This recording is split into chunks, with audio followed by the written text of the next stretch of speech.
NEET under graduate પરીક્ષા રદ થવાના મુદ્દે કોંગ્રેસના નેતા મનીષ દોશીએ કેન્દ્ર સરકાર અને નેશનલ ટેસ્ટિંગ એજન્સી પર આકરા પ્રહાર કર્યા છે। તેમણે પેપર લીક કૌભાંડને સુવ્યવસ્થિત ગોટાળો ગણાવી જવાબદાર સામે કડક કાર્યવાહી કરવાની માંગ કરી છે। કોંગ્રેસ નેતા મનીષ દોશીએ નિવેદન આપતા જણાવ્યું હતું કે છેલ્લા 12 વર્ષમાં ચોથી વખત નીટ પરીક્ષાના પેપર લીક થવાની ઘટના સામે આવી છે। વર્ષ 2016, 2021, 2024 અને હવે 2026માં પણ પેપર લીકના આક્ષેપો સામે આવતા તેમણે તેને એનટીએ અને કેન્દ્ર સરકારની નાકામીનો જીવંત પુરાવો ગણાવ્યો હતો। મનીષ દોશીના જણાવ્યા મુજબ પરીક્ષા પહેલા હેડ રિટર્ન ગેસ પેપર વહેંચાઈ રહ્યા હતા અને 180 પૈકી 150 સવાલો પરીક્ષામાં મેચ થયા હતા।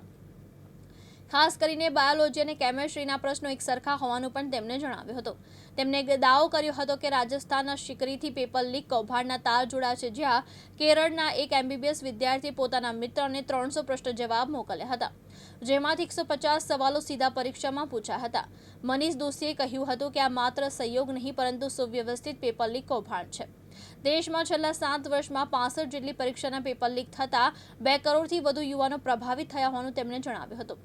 ગુજરાતમાં પણ 24થી વધુ પરીક્ષાના પેપર લીક થયાના કિસ્સાનો ઉલ્લેખ કરતા તેમણે સવાલ ઉઠાવ્યો કે એનટીએના ચેરમેન અને શિક્ષણ વિભાગ સામે હજુ સુધી કડક પગલાં કેમ લેવાતા નથી।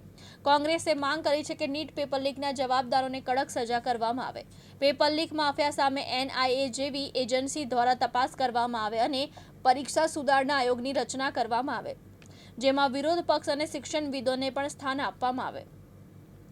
સાથે જ મનીષ દોશીએ કહ્યું હતું કે ગુજરાતના 85,000 અને દેશના 22 લાખ વિદ્યાર્થીઓ તેમજ તેમના વાલીઓની મહેનત સાથે અન્યાય થયો છે। સમગ્ર દેશની અંદર મેડિકલ, ડેન્ટલ, આયુર્વેદિક, હોમિયોપેથી માટે નીટની પ્રવેશ પરીક્ષા 2026નું પેપર સિક્કર જેનું એપી સેન્ટર અને 5 રાજ્યોની અંદર જવાબ સાથે પરીક્ષાના 2 દિવસ પહેલા બધે ફરતું થઈ ગયું હતું।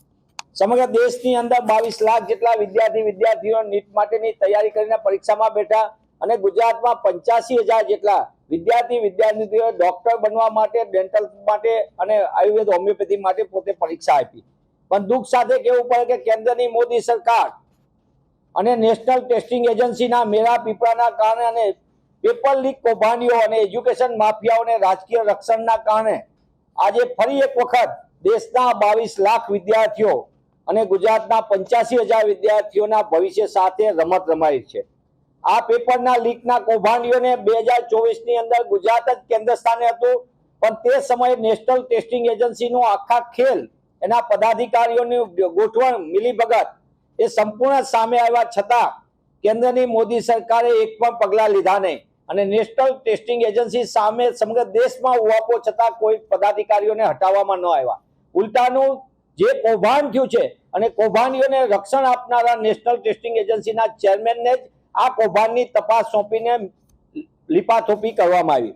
ત્યારે બાયોલોજી, કેમેસ્ટ્રી સહિતના પેપરોના પ્રશ્નો જવાબ સાથે ગેસ પેપરના નામે સંપૂર્ણપણે વિદ્યાર્થીઓને 2 દી પહેલા આપી દેવામાં આવ્યું।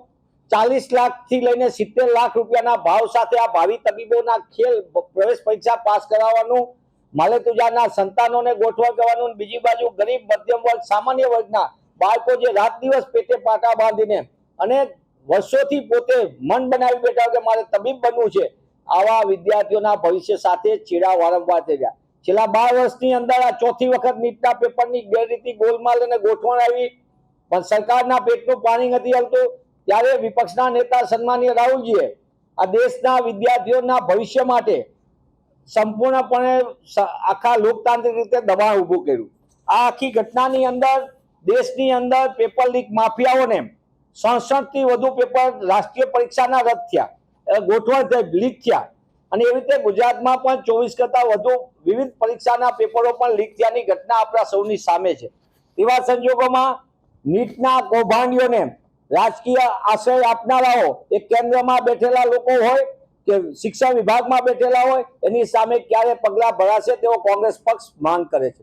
સાથોસાથ અમે એ પણ પૂછવા માંગીએ છીએ કે નેશનલ ટેસ્ટિંગ એજન્સીના ચેરમેન ની સામે કેમ પગલાં ભરાતા નથી? મોદી સરકારની એવી કઈ મજબૂરી છે જેના કારણે નેશનલ ટેસ્ટિંગ એજન્સી જે વિવાદનું કેન્દ્રને પેપર લીક માટેના માફિયાઓને રાજકીય રક્ષણ આપનારાઓને કેમ બચાવવામાં આવી રહ્યા છે? તેનો જવાબ પણ મોદી સરકારે આપવો જોઈએ. આના માટે શિક્ષણ મંત્રાલયની જવાબદારી કેમ નક્કી નથી થતી?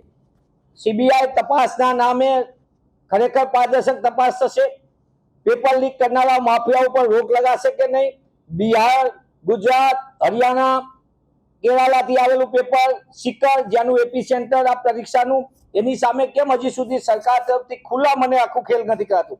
ત્યારે આ મોદી સરકાર, જે પેપર લીક સરકાર કહેવાય, આવા એજ્યુકેશન માફિયાઓ એને રક્ષણ આપવાના ધંધા બંધ કરે, દેશના ભવિષ્યના તબીબોના કારકિર્દી સાથે છેડા કરવાનું બંધ થાય.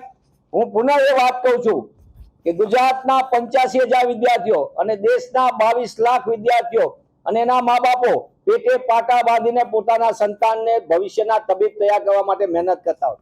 રાત દિવસની મહેનત હોય, સપનું હોય 10 વર્ષ પહેલા જોયેલું, અને એ જ વિદ્યાર્થીઓના ભવિષ્ય સાથે જ્યારે છેડા થતા હોય ત્યારે સંપૂર્ણપણે મોદી સરકારે જવાબદારી સ્વીકારવી જોઈએ.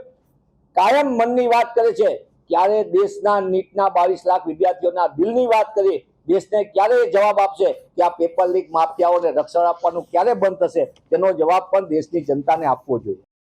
ચિરાગ સોની, દિવ્યાંગ ન્યૂઝ, અમદાવાદ.